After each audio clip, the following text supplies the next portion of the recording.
Well, good morning, everyone. This is MightyStream. It is still April the 13th. And I wanted to come back to this discussion because I wanted to look at the just for today in a meditation for April 13th again.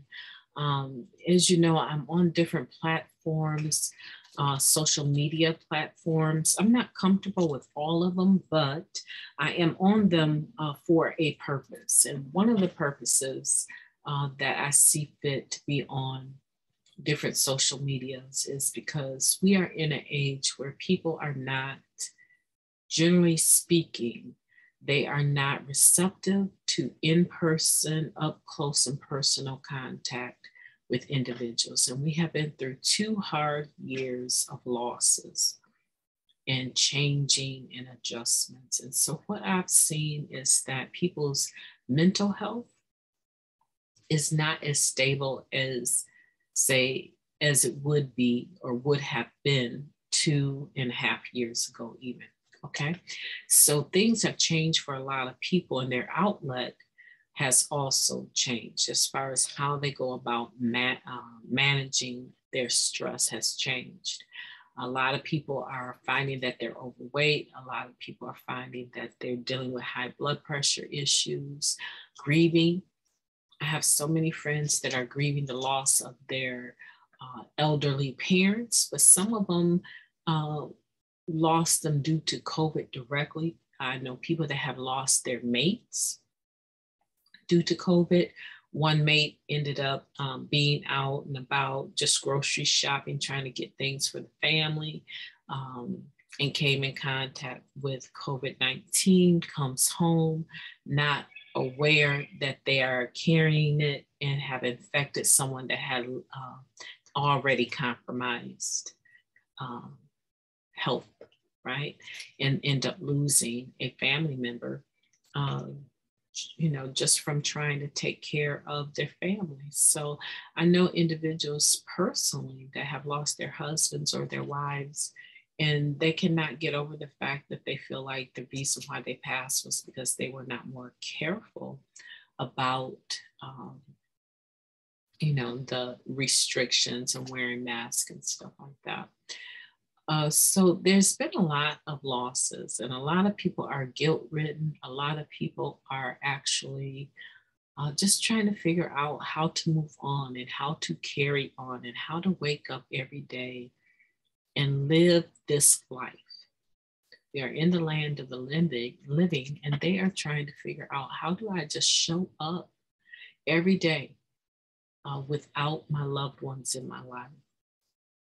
Some of the losses have not been that close. Even I have lost family members as a result of COVID-19. So I really want to come back to this just for today. And let's just maybe call it part two, because I wanted to sort out some of the other thoughts that I was having.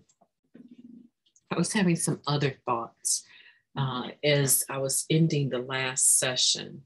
And my little one, he wasn't feeling well. It's very early in the morning, and I just needed to address his physical issues. And he is home with me today. We're both home nursing our health. I had a really bad scare yesterday with my blood pressure, and one thing led to another. And I'm telling you, I just want to say my God is a powerful God, because yesterday was a really scary day in regards to my blood pressure, staying on the phone with the doctors and trying to make sure I was not stroking out. And I am up and about today, and shortly after this, I will take a rest and then I'll continue on with my day. Okay, so what I want to share with you, I want to go back to this. I want to go back to April 13th, people pleasing. Approval seeking behavior carried us further into our addiction. Basic text, page 14. Now, if you remember when I made the podcast earlier, I said, I don't know if I should go from the top and work my way down, or if I should go from the bottom, from the just for today portion, and work my way into it. And I was really just basically trying to convey to you that this is a deep topic. There really isn't a way to just hit this and be done with it. This is a very deep topic. And I just wanted to make sure that I captured the main point of it all, which is that in order to live in a way that is not dictated by seeking approval of other people, one would need to have some spiritual principles, okay? So these spiritual principles are not the type of principles that you can just wake up and say, I got them because I'm alive. It doesn't work like that. And I gave you, if you can recall, I gave you an example of humility. And I said to you that humility is not something that people just naturally have. And that I had even made a post, right? That in order to get a redo, you really have to have a higher power. In order to get these spiritual principles, an example of humility, in order to be humble, you have to have a relationship with your higher power. Humility is not a natural characteristic of most people. Most people want to be first. Most people want to be better. Most people want to be in the front. Okay, so in order to be humble, a lot of times, because people understand that everything that I do in my own will, everything I do in my own strength, generally speaking, is going to fizzle out because I am one person and I only have so many hours in a day and I have only so much brain working with me today at my age, right? I only have so many resources that I personally can manage or create on my own. And I need individuals in my life. But the problem with people that suffer from the disease of addiction is that we have been used to involving other people, not necessarily because we even cared about them, not even necessarily because they were good to us. We involved other people because it served an end game. It served a purpose. Our motives were skewed, right? So I might run a few errands for my mother, but at the end of the day, I'm trying to think how much is in her pocketbook. This is just an example of who I used to be. I might run an errand for my mother. Yes, she's my mother. I love her. We have this beautiful mother-daughter type relationship. But in my act of addiction, in my disease of addiction, in that mindset of obsession and compulsion, I could disrespect her just like I could disrespect the next person on the street. If she did not serve my purpose, that end game, which was, what can you bring to my financial table so that I can get one more? And one more sometimes didn't always equate to the substance, right?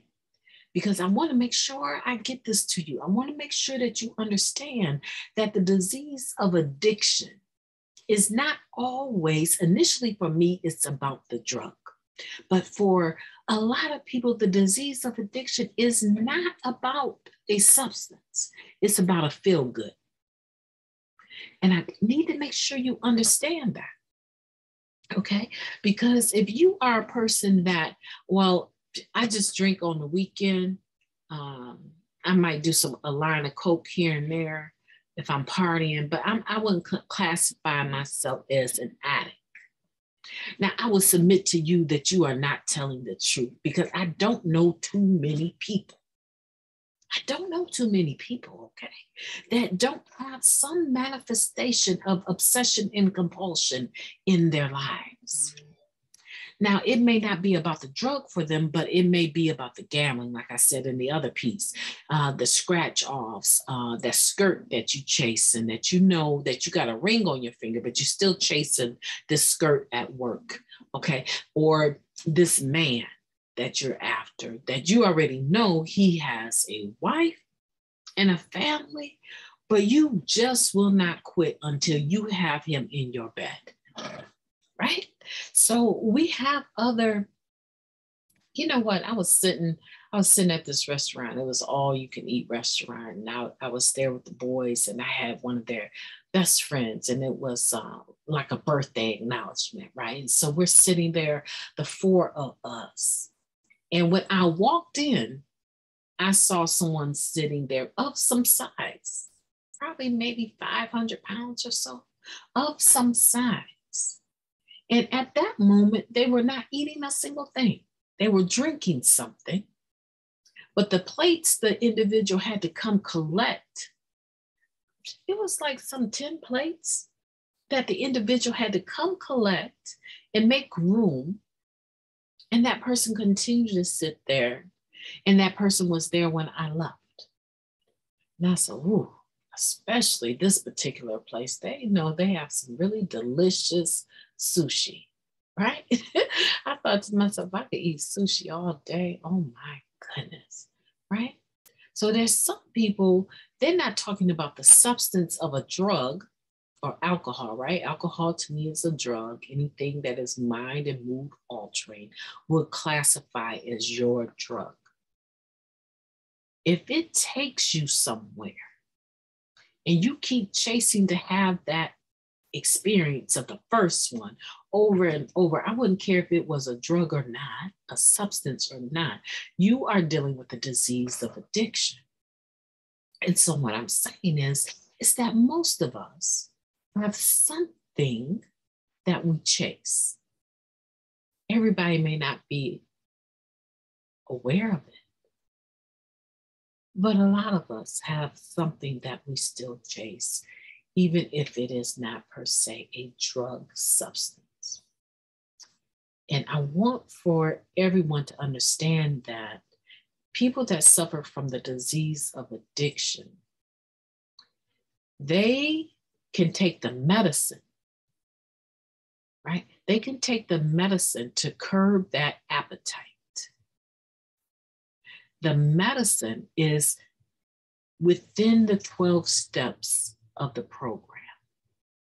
The medicine comes in step 1 when you admit that you have a problem and that your life has become unmanageable, that you have absolutely no control over the disease of addiction. 2, that you have come to believe that you can be restored to sanity. 3, that you would turn your will and your life over to the care of God as you understand. That's a lot. Your will and your life over to the care of God as you understand. You know, in some faiths, when you talk about will, you talk about mind, will, and emotion, the soul of a person, right? You're talking about mind, will, and emotion. So you're turning your soul over to the care of God as you understand. It, she, him, whatever your higher power is, or whoever. Hopefully, if you're listening to this, you understand that sometimes we, individuals who have suffered from the disease of addiction, seeking recovery today, we have turned our will over, right? The care of our lives, our will, our mind, will, and emotions, our soul over, I guess is what I'm saying. We have turned that over to another human being instead of like an eternal higher power. We have turned it over to a mortal, right? And so what happens is that because we have turned it over generally to someone else has become our God, our higher power. Something has become our God or our higher power. Because we are dealing with something that is mortal, meaning that it can die, it only has so much breath within it. And it is classified as a thing, a person, place, or thing. And people are human and humans err. Thing, they all expire at some point. I have a beautiful, beautiful, beautiful Jack LaLanne juice maker. I've had it since, I want to say I've had it since the late 80s, maybe early 90s. I rarely use it. Whenever I do use it, it still works. But if I had been using that over and over, it would not have survived these some 30 years or more.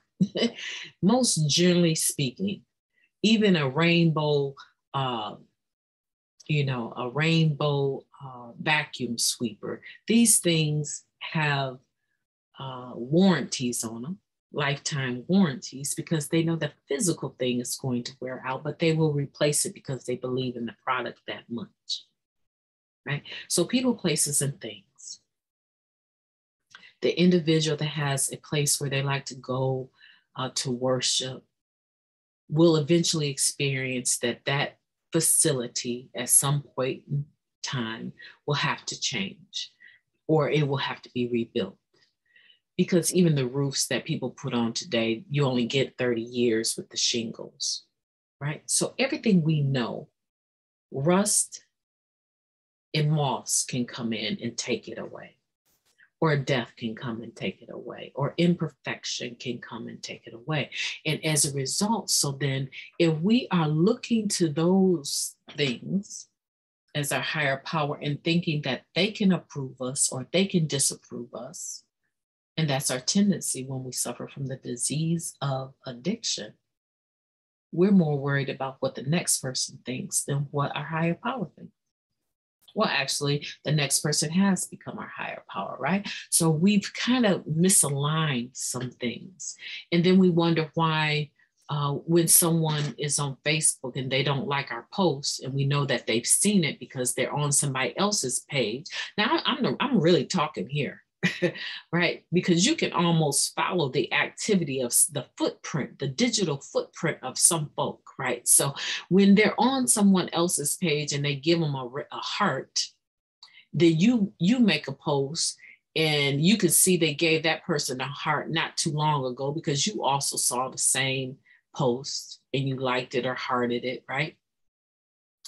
And then they don't even leave you a like, or even a sign that they have been across your post. And then all of a sudden, now your mood swings from being way high to being way low because you feel this individual that you're seeking, maybe sometimes unconsciously, but you're seeking this approval from, they are not giving it to you. So there we go at the beginning. When others approve of what we do or say, we feel good. When they disapprove, we feel bad.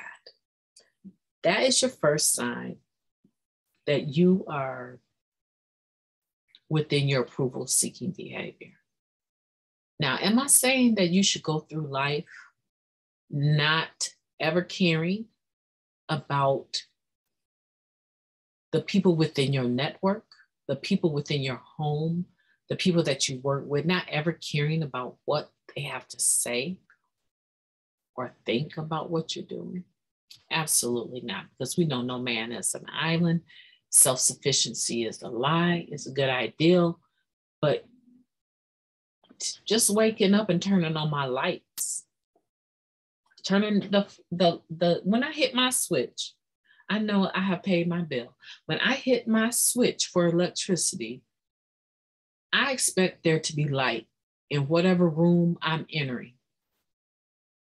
If there isn't light, I don't think, oh, something is wrong with consumer energy. I think, let me go down here and look at the fuse box. That's what I think.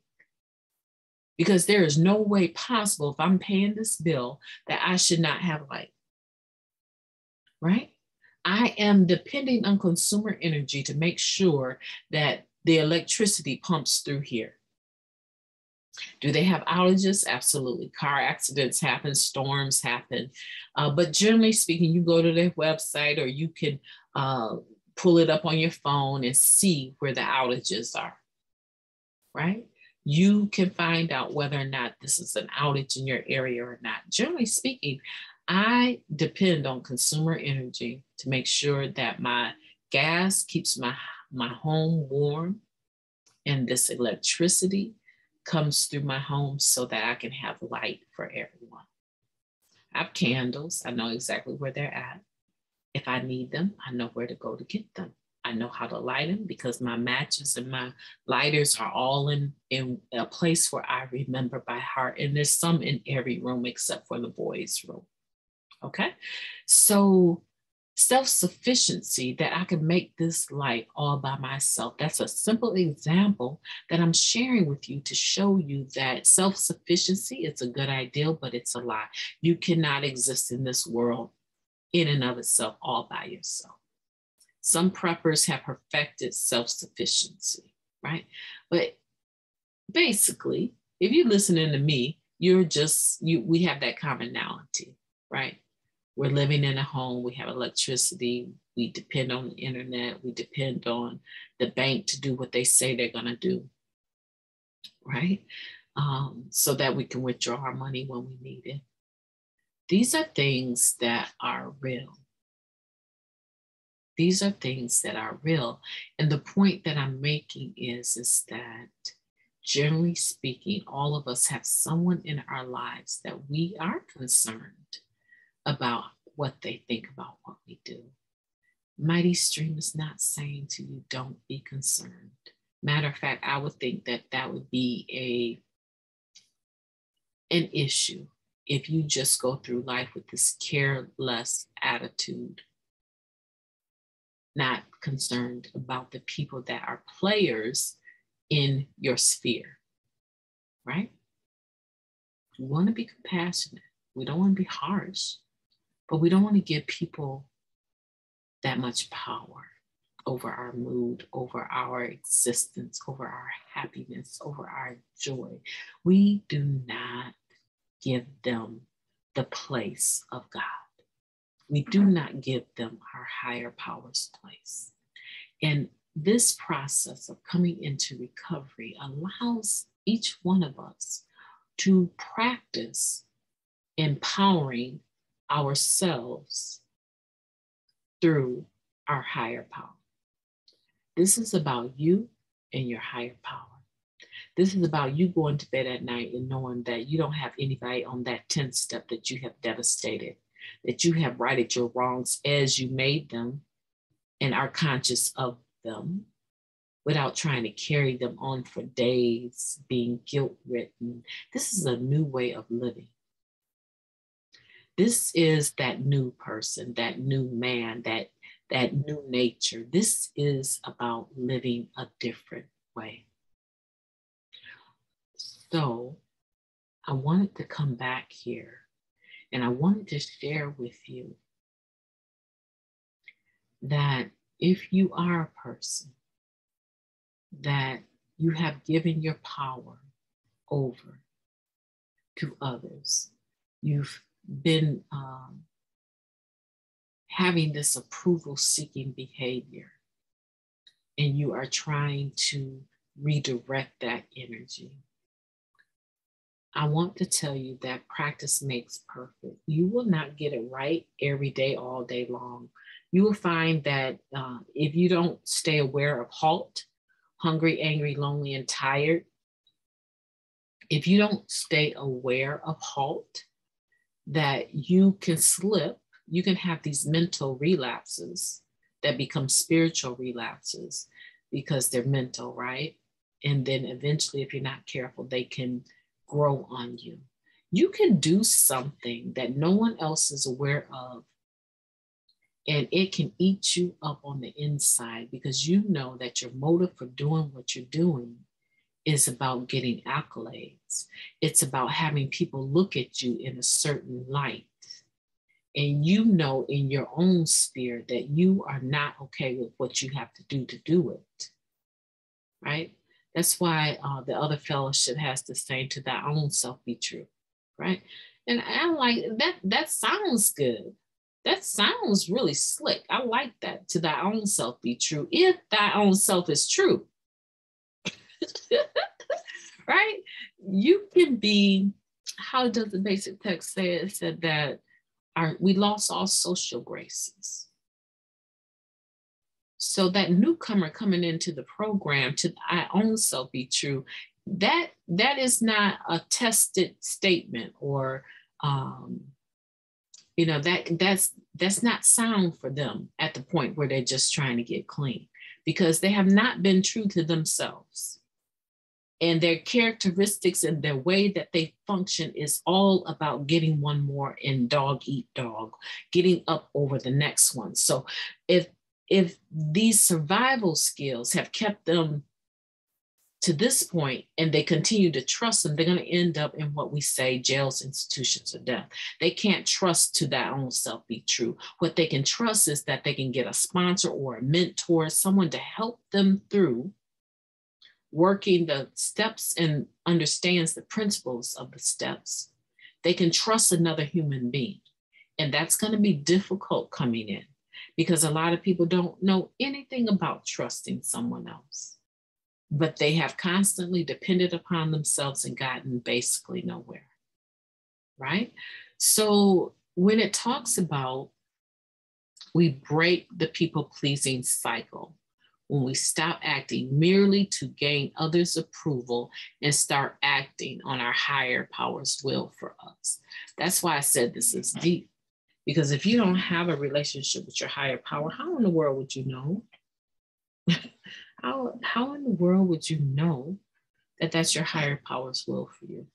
I just really had to come back to this, because I know that there are a lot of people in recovery. There's a lot of people out there in the world today that are in this rut of doing just the next thing.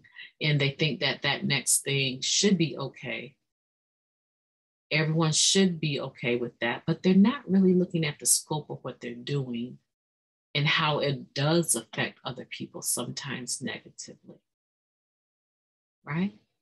If I go into, okay, there's this place that makes cakes and I needed a big cake, and I had given them 6 days in advance to make the cake. I show up on the morning that I'm supposed to get the cake, come to find out every order they received on that day was tucked off into a corner, and they had over 10 cakes they needed to make, and they made mine within 20 to 30 minutes.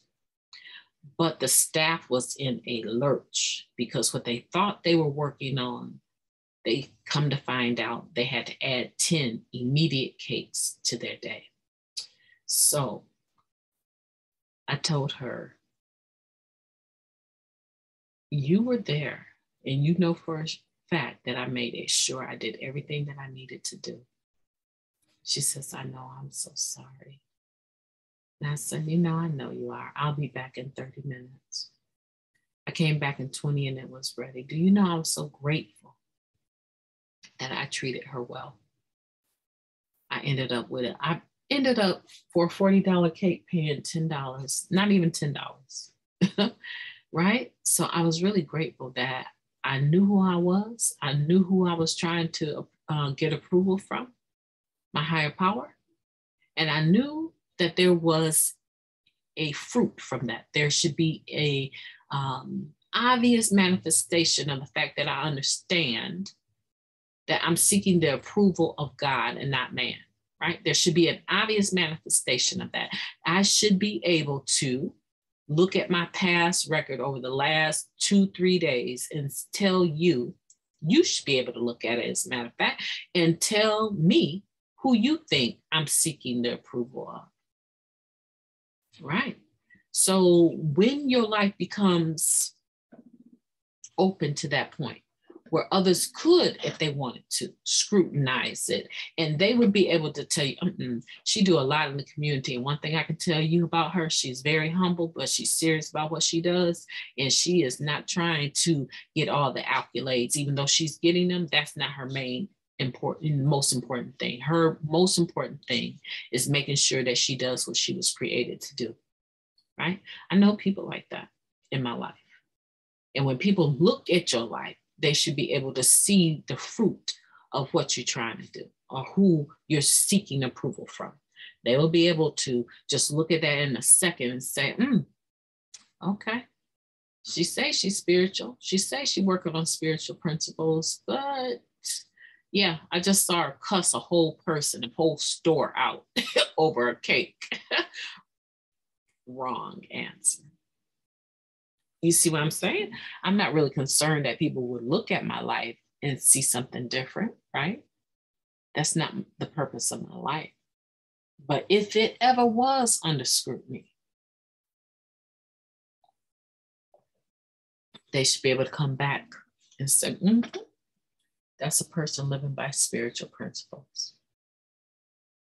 Because you are doing the work, you are seeking the approval of your higher power, and your higher power's will for you has become your true will. That's another one of our readings, right?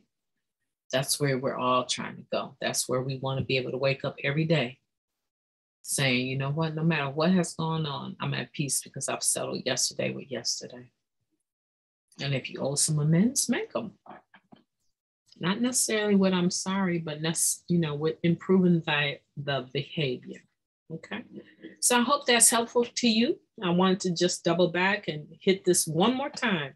This is such a beautiful reading. This is one of the readings that, like I say, there's a few readings that I remember the date of them and what the topic is. This is going to be added into my tool belt. April 13th is very powerful, talking about people pleasing. This might be one you want to add. I'll see you guys soon. Talk to you tomorrow. Now, we ready to eat? Yeah.